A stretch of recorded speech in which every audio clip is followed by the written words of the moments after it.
Olá, hoje nós vamos falar como o Covid-19 está impactando o mercado financeiro.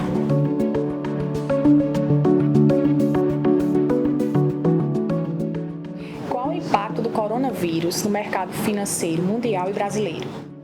Bom, no primeiro momento, desde o início do ano, quando surgiram os primeiros rumores, os primeiros casos da contaminação por um vírus novo, há sempre uma preocupação, em primeiro lugar, com relação à demanda da China. A China é um grande comprador de matérias-primas do mundo inteiro, no cenário brasileiro, principalmente minério de ferro e petróleo.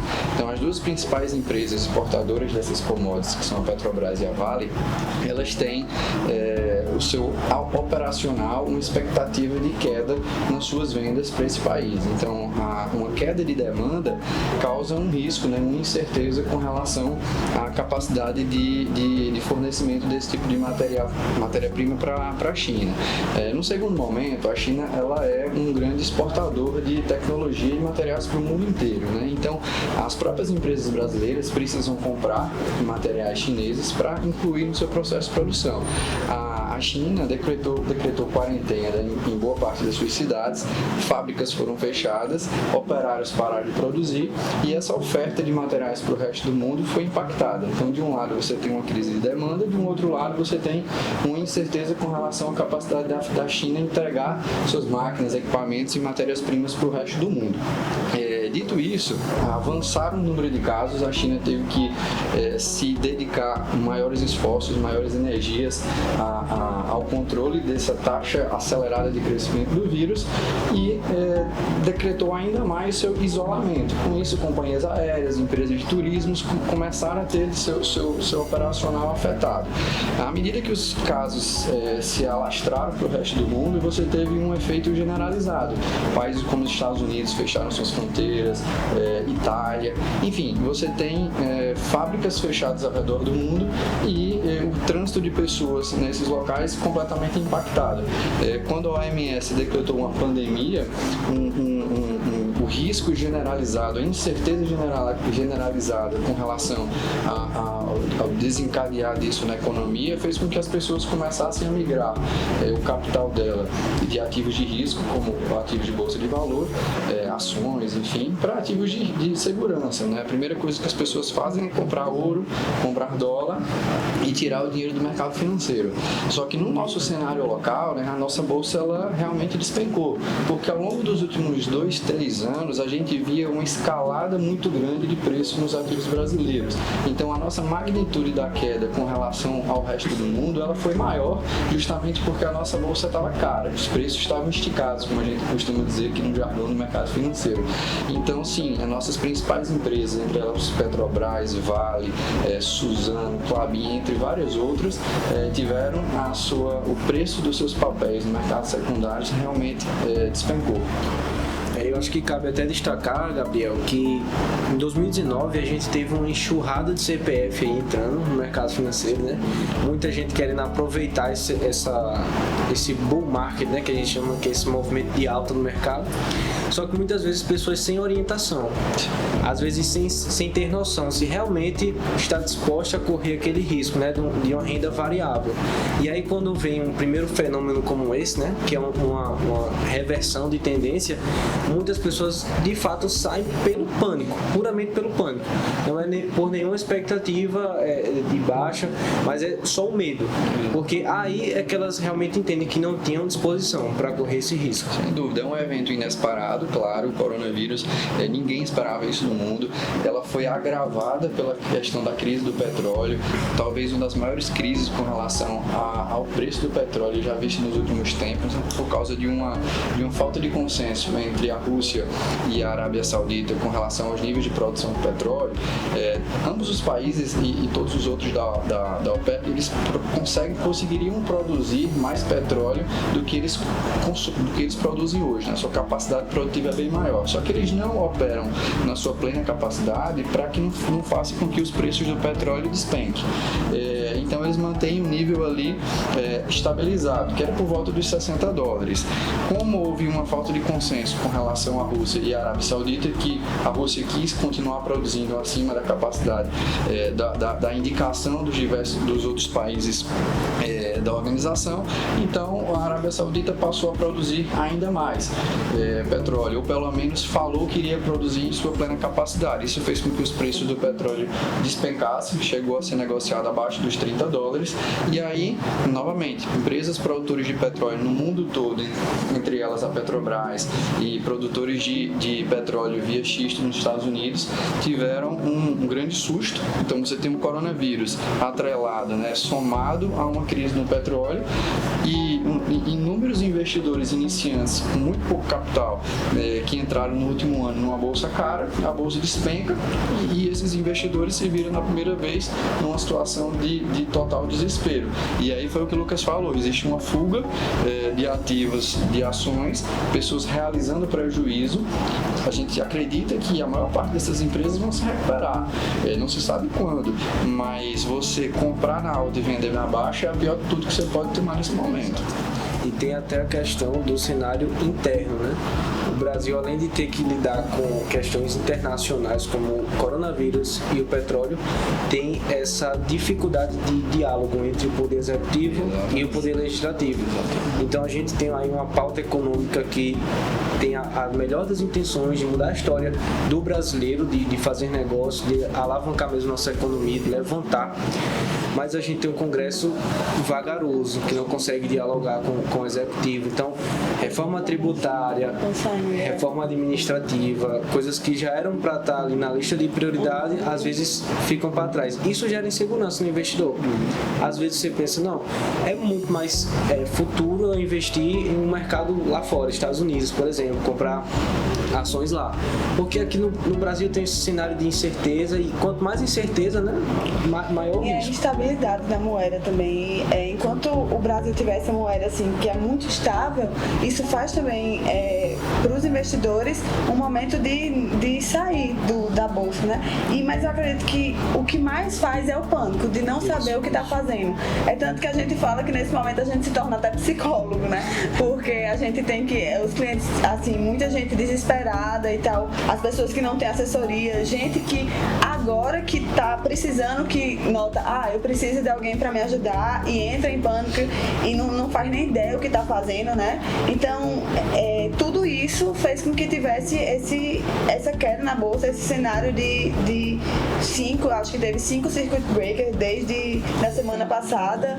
Então, é muita coisa acontecendo de uma vez só. E falando em moeda, uma outra coisa que impactou muito, né, a desvalorização da moeda brasileira com relação ao dólar, que a gente já vem desde 2016 num ciclo de baixa taxa de juros, né? O Brasil viveu a partir desse momento um contra-ciclo econômico, vamos chamar assim, né? Enquanto o resto do mundo desacelerava, o Brasil estava começando a decolar.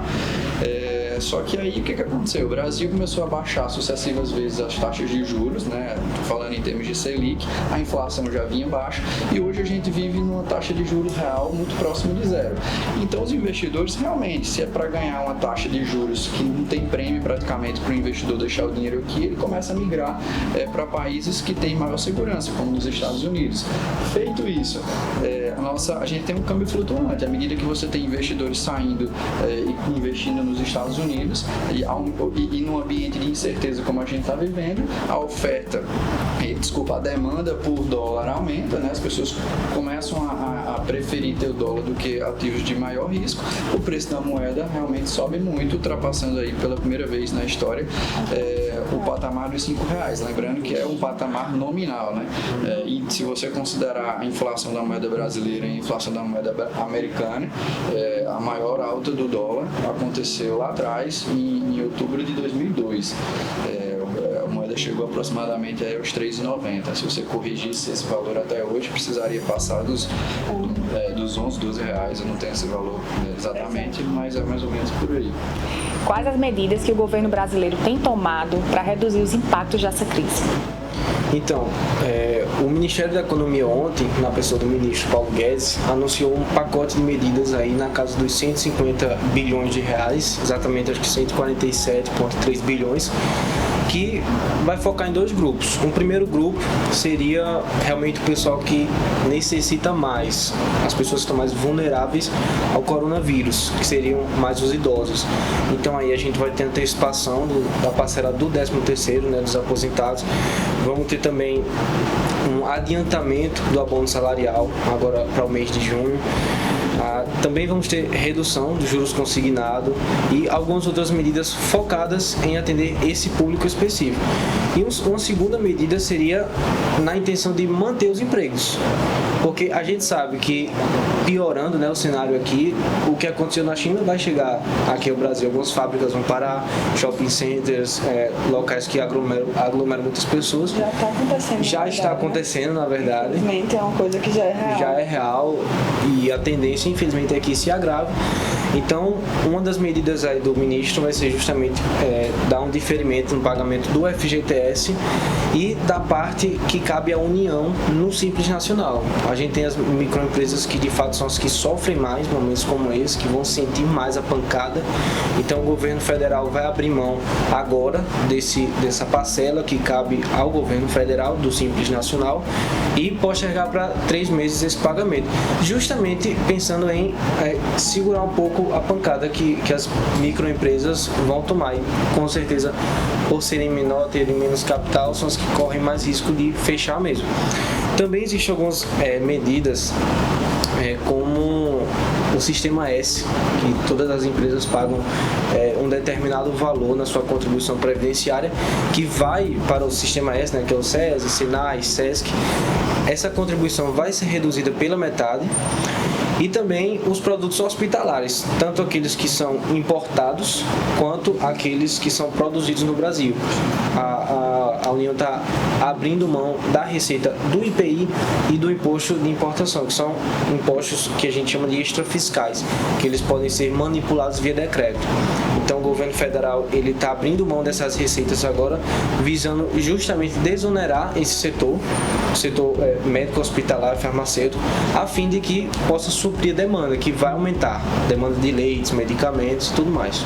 E só para acrescentar também que o governo vai dar mais verba para o Bolsa Família, e a gente acredita que, seguindo a tendência mundial, né, o Banco Central Europeu, o FED, que é o Banco Central Americano, já cortaram as taxas de juros, e a gente acredita que isso vai acontecer aqui no Brasil também, apesar de já estar em patamares baixíssimos, historicamente está na maior baixa que já teve, mas a gente acredita que isso vai acontecer da Selic baixar, justamente para ver se consegue fazer as pessoas, né, a economia, dar um gás aí na economia, a economia girar mais. Estimular o consumo, né? Sim, Esse ânimo é realmente importante, né? Os Estados Unidos já está no sistema de quantitative easing, que é atípico na economia. Os bancos centrais do mundo inteiro estão preocupados realmente com esse cenário, e o Brasil vai provavelmente seguir essa linha de dar liquidez e dar um certo ânimo na economia. Além disso, mais 2 medidas foram aprovadas, né? O Conselho Monetário Nacional, o CMN, ele aprovou um conjunto de medidas que visa dar aos bancos uma flexibilidade de renegociação de dívidas para famílias que são adimplentes, então é um fôlego adicional aos bancos. Além disso, o adicional de conservação de capital principal, o ACP, ele, que atualmente está em 2,5%, vai ser reduzido para 1,25%, o que vai dar uma injeção aí de aproximadamente 56 bilhões. Na verdade, o impacto é bem maior, né? O impacto na capacidade de concessão de crédito pode chegar até 637 bilhões de reais. Então, é um conjunto de medidas que pode sim promover liquidez na economia, estimular o consumo e talvez reduzir o impacto, que ainda é muito incerto com relação ao coronavírus e a crise do petróleo no cenário aqui local. Isso, e a gente ainda tem o Banco Central liberando aí 135 bilhões de depósitos compulsórios, né, que são depósitos que os bancos precisam obrigatoriamente depositar no Banco Central para controlar a liquidez da moeda. E aí o Banco Central está soltando essa verba justamente para estimular a facilitação de crédito, o consumo, para dar um ânimo a mais, né, no mercado. Como Como a Octo está assessorando seus investidores nesse momento de crise global, Marina? A nossa filosofia como empresa já é assim, para dar solidez e consistência aos investimentos. É tanto que já faz um certo tempo que a gente vem se posicionando aos clientes, né? Enquanto estava todo mundo, a Bolsa, ela atingiu o recorde dela ano passado, né? Até o Lucas já falou isso antes, o número de pessoas cadastradas. E a gente, como a Octo, vem se posicionando, dizendo que os ativos já estavam muito precificados, estavam num valor muito alto, e a gente recomendava aos nossos clientes a terem cuidado, a não entrarem em bolsa, não era o momento de entrar em bolsa. Então, assim, em geral, os nossos clientes, eles estão bem protegidos contra isso. Os nossos clientes não sofreram tanto, mas eu acho que é um momento ruim, claro, mas eu acho que na crise é que a gente tem que aprender, né? Então é um momento bastante educativo, podemos dizer assim, porque todas as pessoas estavam achando que era a coisa mais fácil do mundo, que era só abrir uma conta e sair clicando e comprando, sem saber exatamente o que estava comprando ou a hora que estava comprando. Então, às vezes a pessoa escuta uma recomendação de compre tal ativo, e aquela pessoa vai lá e não sabe quando foi a recomendação, pelo preço que foi, o que você está comprando. Então, assim, acabou que muita gente, as principais pessoas que saíram assim mais afetadas nessa crise foram infelizmente essas pessoas que não tinham o conhecimento necessário, que não sabiam o que estavam fazendo e que entraram em pânico. A bolsa despencando, as pessoas entraram em pânico e acabaram vendendo e realizando a perda, né?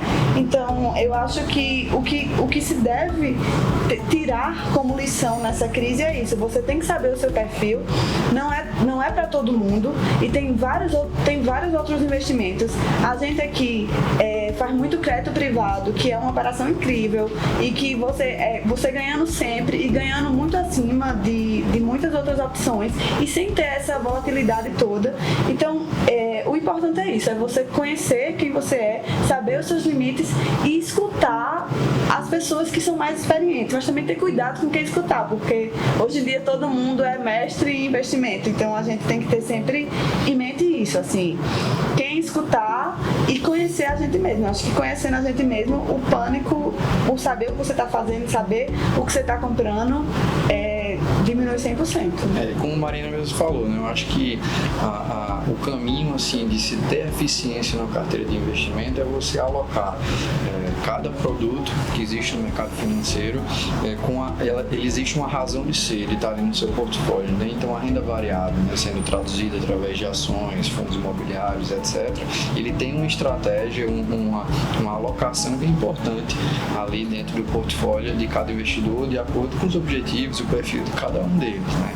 Agora, quando a gente pensa numa estratégia exclusiva e personalizada para o investidor, a gente vai buscar realmente entender o perfil daquele nosso cliente e saber se aquele produto é de fato adequado para ele, né? Uma vez fazendo essa análise e alinhando isso com os objetivos do próprio cliente, a gente vai verificar qual é o melhor momento de se entrar naquele investimento. Não se trata aqui de acertar o mercado, não é isso, mas como a Marina vinha falando, renda variável, né, em termos de ações, você está investindo numa empresa, né? Você está comprando papéis, virando sócio da empresa. É importante entender os fundamentos daquela empresa, saber o porquê você está fazendo aquilo ali. Então a gente vai buscar as melhores empresas que vão estar sólidas daqui a 30 anos lá, e vão ser líderes do seu setor durante todo esse período, empresas cujas demonstrações contábeis, o nível de endividamento são saudáveis, e aí sim, compor um portfólio que seja diversificado e que faça sentido para aquele investidor. Com isso, você tem um percentual de alocação destinado a esse tipo de ativo, mas você tem toda uma carteira, como a Marina falou, destinada a crédito privado, operações de CRI, de debêntures, operações de empréstimo, entre aspas, para setores de infraestrutura, para setores imobiliários. Então você tem uma carteira sólida. A maior parte dos nossos investidores, para não dizer 100% deles, estão absolutamente tranquilos diante desse momento de crise, porque a nossa carteira se manteve consistente, né? Claro que o percentual que a gente tinha de alocação em fundos imobiliários caiu um pouco, outro percentual, uma outra operação de ações caiu de fato, mas todo o restante da carteira se manteve consistente. consistente e intacto, inalterado. Agora, surgem-se nesse momento diversas oportunidades, né? E essas oportunidades precisam ser aproveitadas. A gente tem atualmente diversas empresas que estão sendo negociadas abaixo do seu valor patrimonial, empresas que têm pagado dividend yield acima de 6, 7, algumas até acima de 10% de dividend yield ao ano, o que se representam excelentes oportunidades. Agora, para saber, não é sair comprando qualquer empresa a qualquer momento. É preciso conversar, entender o seu perfil, conversar com o seu assessor de investimento e montar um portfólio que faça sentido para aquele investidor ali naquele momento. Apesar de estarmos numa crise, mas hoje nós temos oportunidades aí de fundos imobiliários, ações que estão pagando dividendos assim, bem acima do que estava pagando no ano passado, quando as ações estavam realmente bem esticadas. Então são momentos como esse que o investidor inteligente ele consegue identificar oportunidades. Então a gente vai até colocar no nosso blog uma matéria sobre isso. Nós preparamos um estudo de 10 ações e 10 fundos imobiliários que estão avaliados a menor que seu valor patrimonial e estão pagando dividendos aí absurdos. O momento realmente é de crise, é de cautela, mas também se traduz numa excelente oportunidade de compra.